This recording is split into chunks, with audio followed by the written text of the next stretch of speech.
آیت نمبر 172 سورة آراف. أعوذ بالله من الشيطان الرجيم بسم الله الرحمن الرحيم وإذ أخذ ربك من بني آدم من ظهورهم ذريتهم وأشهدهم على أنفسهم ألست بربكم قالوا بلى شهدنا أن تقولوا يوم القيامة إنا كنا عن هذا غافلين. صدق اللہ العظیم. اما بعد فاعوذ باللہ من الشیطان الرجیم بسم اللہ الرحمن الرحیم. اور اے نبی صلی اللہ علیہ وسلم، لوگوں کو یاد دلاؤ وہ وقت جب کہ تمہارے رب نے بنی آدم کی پشتوں سے ان کی نسل کو نکالا تھا اور انہیں خود ان کے اوپر گواہ بناتے ہوئے پوچھا تھا کیا میں تمہارا رب نہیں ہوں؟ انہوں نے کہا ضرور آپ ہی ہمارے رب ہیں، ہم اس پر گواہی دیتے ہیں. یہ ہم نے اس لیے کیا کہ کہیں تم قیامت کے روز یہ نہ کہہ دو کہ ہم تو اس بات سے بے خبر تھے، یا یہ نہ کہنے لگو کہ شرک کی ابتدا تو ہمارے باپ دادا نے ہم سے پہلے کی تھی اور ہم کو ان کی بعد کی نسل سے پیدا کیا. پھر کیا آپ ہمیں اس قصور میں پکڑتے ہیں جو غلط لوگوں نے کیا تھا؟ دیکھو اس طرح ہم اپنی باتیں واضح طور پر بیان کر دیتے ہیں اور اس لیے کرتے ہیں کہ یہ لوگ پلٹ آئیں اپنی آیات. اور اے نبی ان کے سامنے اس شخص کا حال بیان کرو جس کو ہم نے اپنی آیات کا علم عطا کیا تھا مگر وہ ان کی پابندی سے نکل بھاگا. آخرکار شیطان اس کے پیچھے پڑ گیا یہاں تک کہ وہ بھٹکنے والوں میں شامل ہو کر رہا. اگر ہم چاہتے تو اسے ان آیتوں کے ذریعے سے بلندی عطا کرتے مگر وہ تو زمین ہی کی طرف جھک کر رہ گیا اور اپنی خواہش نفس کے پیچھے پڑا رہا. لہٰذا اس کی حالت اس کتے کی سی ہو گئی کہ تم اس پر حملہ کرو تب بھی زبان لٹکائے رہے اور اسے چھوڑ دو تب بھی زبان لٹکائے رہے. یہی مثال ہے ان لوگوں کی جو ہماری آیات کو جھٹلاتے ہیں. اللہ اکبر.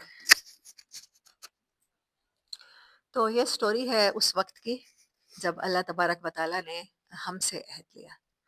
ہماری سٹوری، آپ کی سٹوری. 172 سورت آراف. اللہ تعالیٰ نے جب آدم علیہ السلام کو پیدا کیا اور فرشتوں کو سجدہ کرایا تو پھر تمام اولاد آدم کو بھی ان کی پشت سے پیدا کیا. یہ اسی وقت ہوا یا اس کے بعد میں ہوا واقعہ، لیکن یہ ہوا کیونکہ قرآن بتا رہا ہے ہمیں. اور ساری اولاد آدم کو وجود بھی بخشا اور شعور بھی بخشا اور اس کے بعد ان کے سامنے جنت کے راستے بھی دکھائے. انہیں بتایا کہ یہ جنت ہے اور یہ اس کا راستہ ہے جو ان چیزوں سے پر ہے. تکلیفیں ہیں، آزمائشیں ہیں، بھوک ہو سکتی ہے، بیماری ہو سکتی ہے، مطلب جو بھی آزمائش کی صورت ہو سکتی تھی اس دنیا میں کسی بھی انسان پر، تمام اولاد آدم کو وہ ساری سچویشنز دکھائی گئیں جنت کے راستوں کی، اور ان کو جہنم دکھائی گئی اور اس کی ترغیبات دکھائی گئیں کہ وہاں پر یہ چیزیں تم کرو گے تو راستہ ایسا ہے، اتنا خوبصورت ہے، اتنا آسان ہے کہ کہیں تم اس کی طرف نہ چل پڑنا. اور یہ ساری چیزیں انسان کو ایکسپیرینس کرائی گئیں، اس کو مکمل شعور کے ساتھ، اس کو مکمل وجود کے ساتھ اس کو یہ سب کچھ دیا گیا اور اسے بتایا گیا کہ ہر انسان کو بتایا گیا کہ یہ صورت ہو سکتی ہے آزمائش کی، یہ صورت ہو سکتی ہے اس امتحان کو پاس کرنے کے لیے، تمہیں جنت کے اس درجے کو کوالیفائی کرنے کے لیے اس امتحان سے گزارا جائے گا. جنت کے اس امتحان کو کوالیفائی کرنے کے لیے لوور درجے کی، لوور کلاس، اکانومی کلاس اور فرسٹ کلاس اور اس کے بعد بزنس کلاس اور پھر آخر میں جنت الفردوس.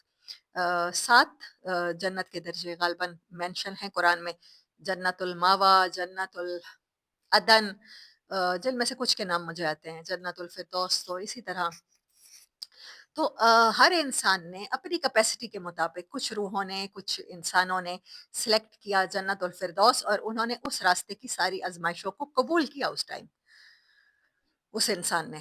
اور کچھ نے بالکل لوور کلاس کی جنت کو سلیکٹ کیا اور پھر کہا میرے لیے یہی کافی ہے. کچھ نے اکانومی کو کیا، کچھ نے کسی جنت کو کیا اور اسی کے مطابق اپنی آزمائشوں کو خود سلیکٹ کیا کہ یہ تو کوئی مسئلہ ہی نہیں ہے میرے لیے، میں یہ آسانی کے ساتھ پار کر سکتا ہوں. اپنی کیپیسٹی ہر انسان نے مختلف سمجھی، اسی لیے اللہ نے قرآن پاک میں انسان کو کہا ہے ظالم اور جاہل.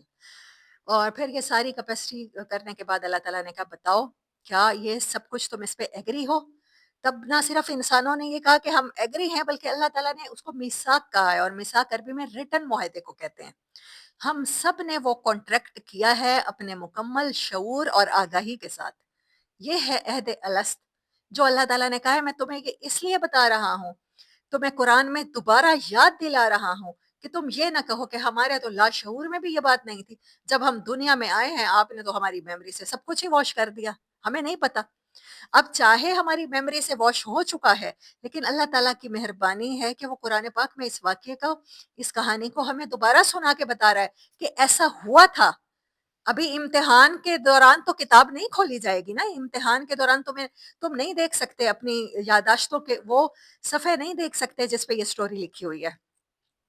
تو لیکن میں تمہیں چیٹنگ کرا رہا ہوں، میں تمہیں بتا رہا ہوں کہ تم نے یہ عہد کیا تھا. میں تمہیں بتا رہا ہوں کہ یہ سلیبس میں یہ تھا تمہارے، اور تم یہ سلیبس مان کے آئے ہو کہ یہ سلیبس ہم پاس کریں گے آزمائش کا تو پھر ہم جنت میں جائیں گے. ایسا ہی ہے نا اسٹوری میں بتایا گیا قرآن پاک کی آیتوں میں کہ وہ وقت یاد کیجئے جب آپ کے رب نے عہد لیا تمام بنی آدم کی جتنی نسل ہو سکتی تھی قیامت تک آنے والے انسانوں کی، ان کو اپنے سامنے کھڑا کیا اور ان سے کہا کہ یہ آزمائش ہے، یہ ڈیسٹنی ہے، یہ تمہارے مقدر میں، تم جو کہو گے وہ تمہارے مقدر میں لکھ دوں گا. تم کہتے ہو حوض کوثر سے پانی پینا ہے، وہ لکھ دوں گا. جنت کے وی آئی پی لاؤنج میں ٹھہرنا ہے، وہاں میزبانی ہوگی تو میں تمہارے مقدر میں وہی لکھ دوں گا. تم کہتے ہو کہ ہم چلیں کوئی بات نہیں، ایٹ لیسٹ جنت میں چلے جائیں گے، وہ لکھ دیتا ہوں. اپنے اپنی مرضی سے اپنی اپنی جنتیں چن لو، پھر اس کے مطابق تمہیں وہی گریڈز، انہی گریڈز میں جن کو میں امتحان میں تم قبول کر رہے ہو، انہی گریڈز کے ساتھ تمہارا امتحان لوں گا اور پھر تم آزمائے جاؤ گے. دین ہم میں سے ہر ایک نے کہا بلا، بالکل ہمیں یہ قبول